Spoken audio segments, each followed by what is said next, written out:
देखिए, एक मज़ेदार बात बताता हूँ, एक ज़बरदस्त फैक्ट और ज़बरदस्त रिसर्च आज आपके सामने मैं पेश करने वाला हूँ और इसको बेहद ध्यान से सुनिएगा, आपके काम की है। आपको पता है, एफआईआईज़ की कंटिन्यूअसली बाजार से विड्रॉल्स हो रही है और इस विड्रॉल्स के चक्कर में निफ्टी कंटिन्यूअसली नीचे गिरी जा रही है।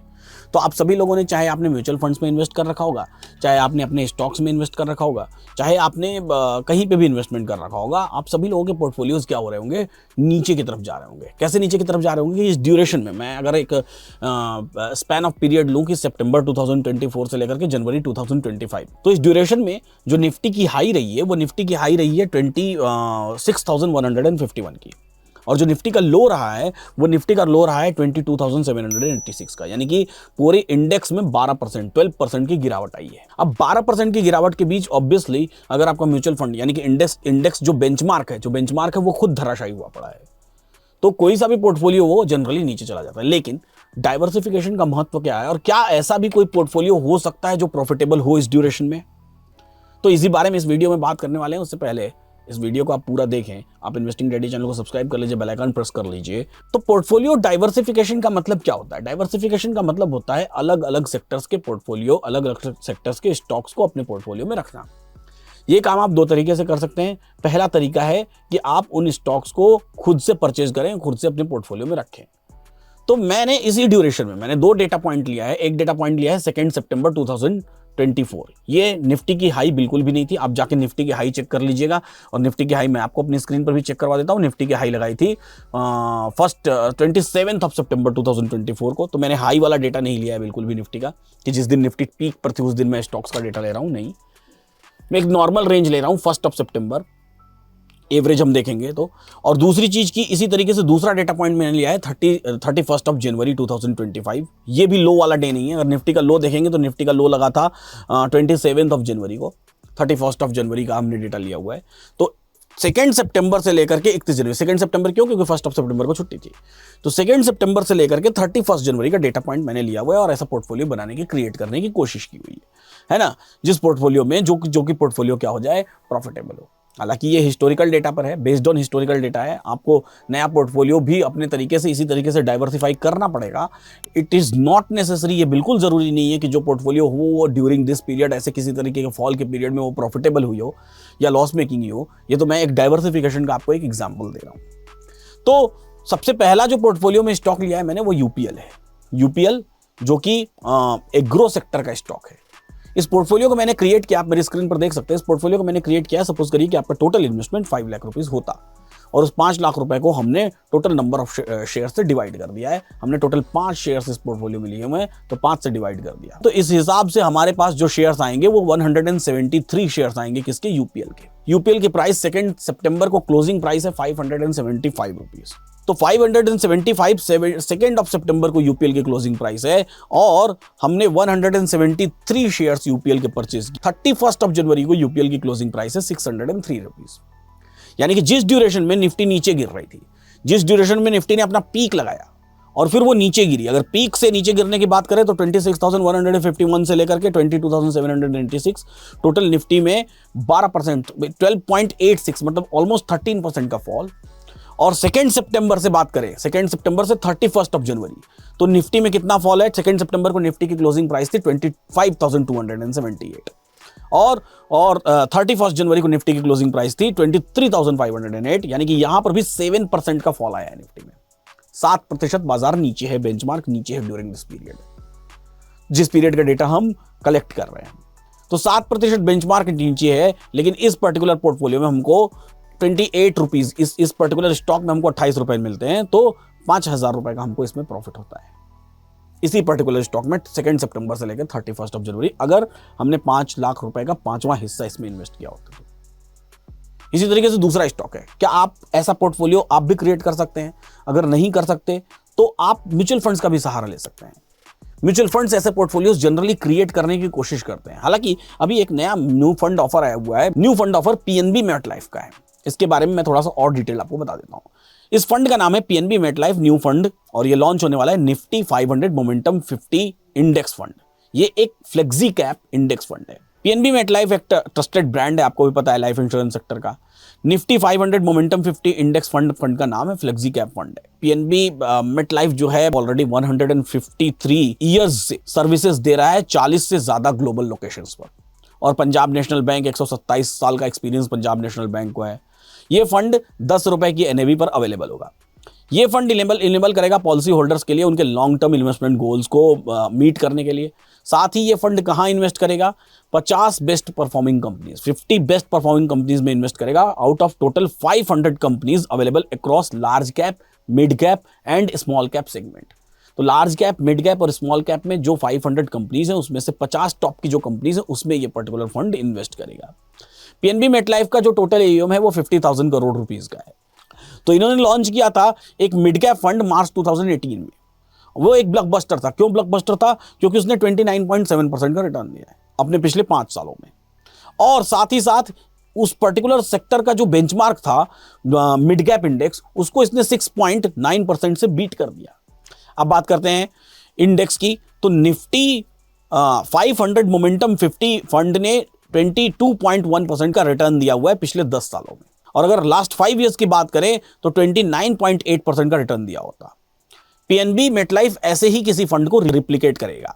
निफ्टी 500 मोमेंटम 15 में आपने 2014 में इन्वेस्ट किया होता अपना पैसा, 10 साल के ड्यूरेशन में आपका पैसा लगभग 7.4 टाइम्स हो चुका होता।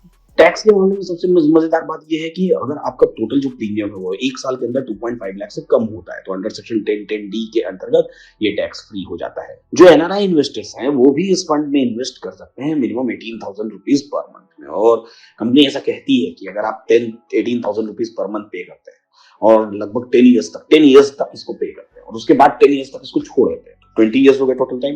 20 ईयर्स में यह अमाउंट ऑलमोस्ट लगभग 2 CR के आसपास हो जाना चाहिए। हालांकि ये सब कुछ मार्केट के ऊपर डिपेंड करता है, तो आपको अपने रिस्क से अवॉइड रहना चाहिए और अपने इन्वेस्टमेंट एडवाइजर की सलाह भी लेनी चाहिए। स्कीम से रिलेटेड डॉक्यूमेंट्स को भी और बेहतर तरीके से पढ़ना चाहिए। अगर किसी केस में पॉलिसी होल्डर की डेथ हो जाती है तो 10 times of the annual premium या 120 times of the monthly premium उसको कंपनी पे करती है इमीडिएटली। सबसे पहली बात तो एक्सपेंसेस मीट करने के लिए पहला बेनिफिट। दूसरा बेनिफिट, फ्यूचर की जितने भी रिमेनिंग प्रीमियम है वो कंपनी पे करती है, 2 बेनिफिट हो गया। तीसरा बेनिफिट, अपनी डिपेंडेंट वाइफ के लिए आप यूज कर सकते हैं, अपने डिपेंडेंट चिल्ड्रन के लिए आप ये पर्टिकुलर फंड यूज कर सकते हैं, और आपके एब्सेंस में, अर्निंग मेंबर के एब्सेंस में ये पर्टिकुलर फंड एक तो उनका प्रीमियम भी भर रहा है, दूसरा उनको इमीडिएट एक्सपेंसेस के लिए पैसा भी दे रहा है, और एंड ऑफ द पीरियड आपको मैच्योरिटी भी मिल रही है। एनआरआई कस्टमर्स को भी इस ग्रोथ स्टोरी में शामिल होना चाहिए। एनआरआई कस्टमर्स आप जानते हैं कि विदेशों में बहुत मैच्योर रिटर्न्स हो चुके हैं, तो आपको बेहतर, और दूसरी चीज़ इंडिया की ग्रोथ स्टोरी 2047 तक सपना है कि भारत एक विकसित देश बनेगा, तो आपको यहाँ पर ऑब्वियसली इन्वेस्ट करने के लिए सोचना चाहिए। अच्छा, पॉलिसी बाजार की लिंक दी हुई है आपको डिस्क्रिप्शन बॉक्स में, साथ ही साथ कमेंट बॉक्स में भी पॉलिसी बाजार की लिंक दी हुई है। आप पर्टिकुलर लिंक पर क्लिक करके जा करके इस पर्टिकुलर फंड में इन्वेस्टमेंट कर सकते हैं। हालांकि आपको स्कीम से रिलेटेड डॉक्यूमेंट्स को जरूर पढ़ना चाहिए और डिटेल्ड पढ़ना चाहिए। मेरे से जितना बन पड़ा उतना मैंने बता दिया, और साथ ही साथ अगर आप कोशिश करें, अगर आपका कोई इन्वेस्टमेंट एडवाइजर है तो उससे सलाह ले लें। अगर नहीं है तो अगर आपको समझ में आता है कि हाँ ये आपके पोर्टफोलियो में सूटेबल है तो आपको जरूर इसमें इन्वेस्ट करना चाहिए। और ये फंड अभी से लेकर 28 फरवरी 28 फरवरी 2025 तक अवेलेबल है। इसकी एनएवी 10 रुपए है। मिनिमम जो इन्वेस्टमेंट आप इसमें कर सकते हैं, मिनिमम जो इसमें आप इन्वेस्टमेंट कर सकते हैं वो 2,000 रुपीज पर मंथ का कर सकते हैं। वापस आते हैं हम लोग अपने पोर्टफोलियो पर। तो हमारे पोर्टफोलियो में पहला स्टॉक मैंने बताया था आपको, वो बताया था यूपीएल का। दूसरा जो स्टॉक है वो डिविस लैब है। मेरी स्क्रीन पर देखिए आप, डिविस लैब किसका शेयर है? फार्मा सेक्टर का है।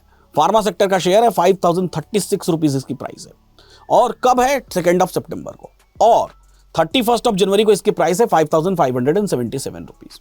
मजेदार बात क्या है, आए इसके सिर्फ 19 शेयर्स आपके अकाउंट में।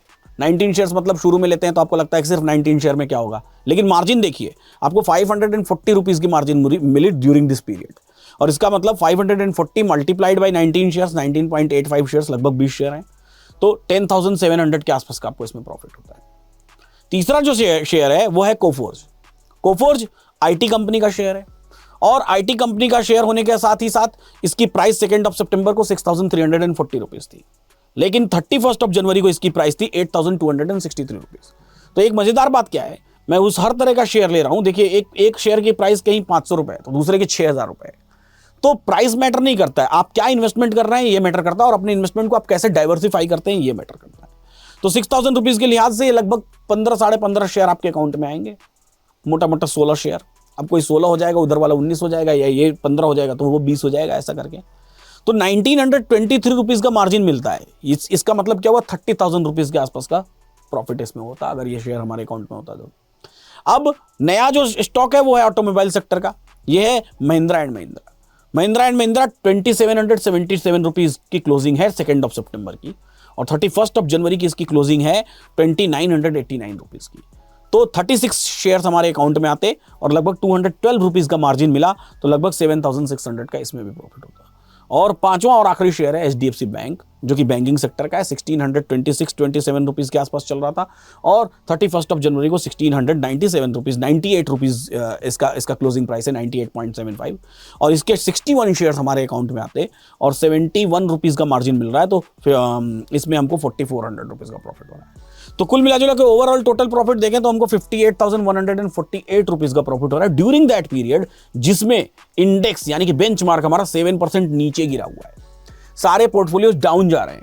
पीक से, टॉप से बॉटम की बात करें तो इंडेक्स 12% नीचे गिरा हुआ है इसी पीरियड में, इसी पीरियड के ड्यूरेशन में। लेकिन हमारा एक पोर्टफोलियो जो कि डाइवर्सिफाइड पोर्टफोलियो था, वो डाइवर्सिफाइड पोर्टफोलियो प्रॉफिटेबल चल रहा है। तो ये फायदा होता है डाइवर्सिफिकेशन का, कि डाइवर्सिफिकेशन क्या करता है, डाइवर्सिफिकेशन काटता है किसको, हमारे रिस्क को। हमारे रिस्क को क्या करता है, बीट करता है डाइवर्सिफिकेशन, रिस्क को कम करता है, मिटिगेट करने की कोशिश करता है। ठीक है, तो और अब इस ओवरऑल पोर्टफोलियो के गेन की बात करें तो जिस ड्यूरेशन में निफ्टी 7% गिरी हुई है, और जिस ड्यूरेशन में निफ्टी का टॉप से बॉटम 12%, 13% के आसपास का फॉल आया है टॉप से बॉटम में, उस ड्यूरेशन में ये पोर्टफोलियो 11.62% का रिटर्न दे रहा है। तो ये एक एग्जांपल है डाइवर्सिफिकेशन ऑफ द पोर्टफोलियो का। ये ऐसा नहीं है कि इसी पर्टिकुलर शेयर में आपको आके इन्वेस्ट कर देना है, बट द थिंग इज कि you have to keep your portfolio diversified. जितना डाइवर्सिफाइड, जितना डिटेल्ड डाइवर्सिफाइड रखेंगे, उतने ज्यादा चांसेस हैं कि during the fall of the market आपका पोर्टफोलियो संभला हुआ रहे, बशर्ते कि बहुत बड़ा कोई ड्रास्टिक फॉल ना आ जाए मार्केट। तो इस तरह के वीडियोस आप और देखना चाहते हैं तो हमारे इन्वेस्टिंग डैडी चैनल को सब्सक्राइब कर लीजिए, बेल आइकन प्रेस कर लीजिए। कैसी लगी ये वीडियो जरूर बता दीजिएगा। साथ ही साथ पीएनबी का जो न्यू फंड ऑफर आया हुआ है, पीएनबी मेटलाइफ का, उसको अगर आपको सब्सक्राइब करना है तो डिस्क्रिप्शन बॉक्स में लिंक दी हुई है, वहां क्लिक करके जाके आप सब्सक्राइब कर दीजिए। और उस पर्टिकुलर फंड का बात मैं बता देता हूँ, PNB MetLife Nifty 500 momentum 50 fund अभी से लेकर के ये 28 फरवरी 2025 तक के लिए अवेलेबल है। मिनिमम 2000 रुपये आप इसमें इन्वेस्ट कर सकते हैं, और इसका बेंचमार्क इंडेक्स है निफ्टी 500 मोमेंटम 50 इंडेक्स। तो कैसी लगी ये वीडियो कमेंट बॉक्स में जरूर बताइए। उम्मीद करता हूँ ये वीडियो आपको पसंद आई होगी। इस वीडियो को शेयर करिए, अपने फ्रेंड्स एंड फैमिली के साथ शेयर करिए, वीडियो को लाइक करिए, वीडियो पर अपने वैल्यूएबल कमेंट्स लिखिए, और किस तरह की वीडियोस आप देखना चाहते हैं उन वीडियोस के लिंक दीजिए हमको। कौन सा ऐसा टॉपिक है जो आपको नहीं समझ आ रहा है, उस टॉपिक को बताइए हमको कमेंट बॉक्स में, हम उस टॉपिक को एनालाइज करेंगे, डिटेल्ड आपको बताएंगे। फिलहाल इस वीडियो में इतना ही। ऐसे सीखते रहिए, मुस्कुराते रहिए और जीवन का आनंद लेते रहिए।